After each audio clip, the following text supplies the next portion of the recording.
నన్ను ఇష్టపడొచ్చు, దక్కానని అనుకోవచ్చు, కానీ అది జరగని పని. పెళ్లి జరిగినా నా స్వర్ణస్థానం నీది కాదు. తన స్థానంలో ఎప్పటికీ మరొకరిని అంగీకరించను. కేవలం మహోన్నత్కి తల్లిగా మాత్రమే మిగులుతావు.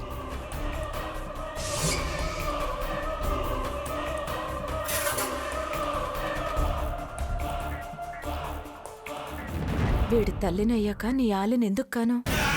ఎలా స్వర్ణం నీ మనసులోంచి ఖాళీ చేయించాలో నాకు తెలుసు. హంసని మనవరాలుగా ఎందుకు దత్తత తీసుకున్నావో గాని నిజంగానే నీకు మనవరాలవుతుంది. అంతా పైవాడి పని. ఏదెందుకు చేస్తాడో ఎందుకు చేయిస్తాడో ఎవరికీ తెలీదు. అంతా నిశ్శబ్దంగానే ఉంది. కానీ ఈ ముసలి వాళ్ళని బురిడీ కొట్టించి అవతల పడాలి. ఆవిడ చూడ్డానికి గంభీరంగా కనిపిస్తుంది, కానీ ఏ మార్చడం చాలా తేలికే.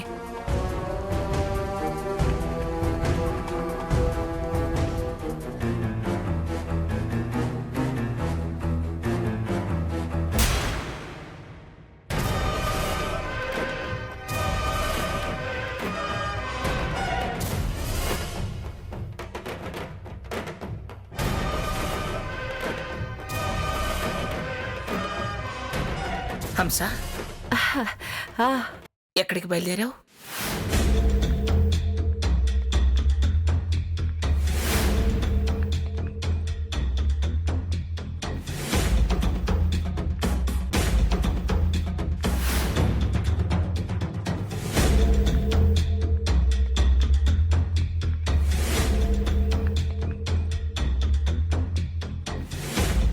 మీరు నా పెళ్లికి సాకేత్ నొప్పించారు, తను అంగీకరించాడు.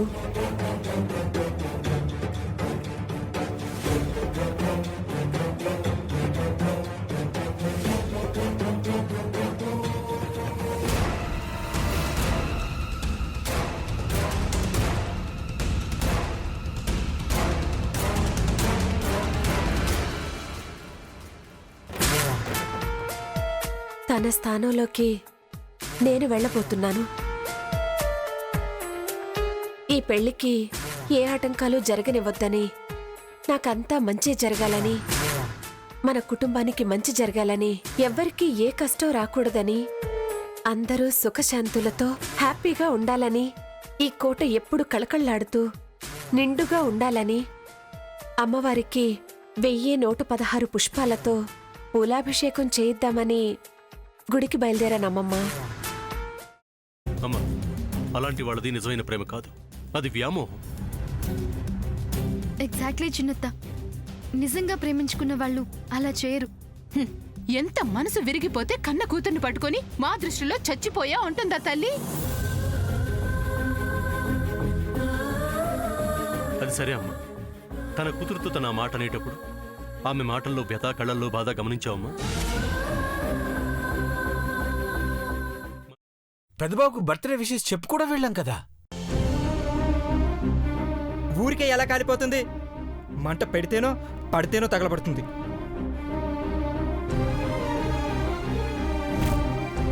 కరెక్ట్ చిన్నబాబు, నీకొచ్చినట్టే నాకు డౌట్ వచ్చింది. పార్వతే షర్టును తగలబెట్టిందనుకుంటా.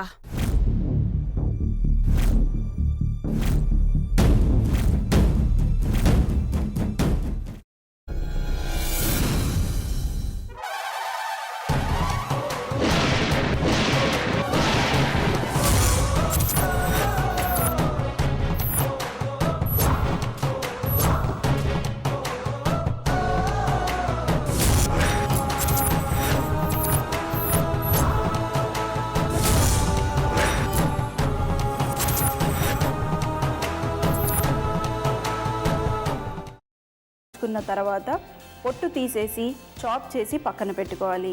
ఒక ప్యాన్లో కొద్దిగా నూనె వేడి చేసి అందులో ఆవాలు, మినప్పప్పు, శనగపప్పు, కరివేపాకు, సన్నగా తరిగి పెట్టుకున్న ఉల్లిపాయలు వేసుకుని 1 నిమిషం పాటు వేయించుకోవాలి. ఆ తర్వాత కాల్చి కట్ చేసి పెట్టుకున్న వంకాయని కూడా అందులో వేసుకుని బాగా మిక్స్ చేసి బౌల్లోకి ట్రాన్స్ఫర్ చేసుకుని అందులో తగినంత చిక్కటి పెరుగు లేదా పల్చటి పెరుగు వేసుకుని మిక్స్ చేసి అన్నంతో కానివ్వండి, చపాతీతో కానివ్వండి సర్వ్ చేసినా చాలా బాగుంటుంది.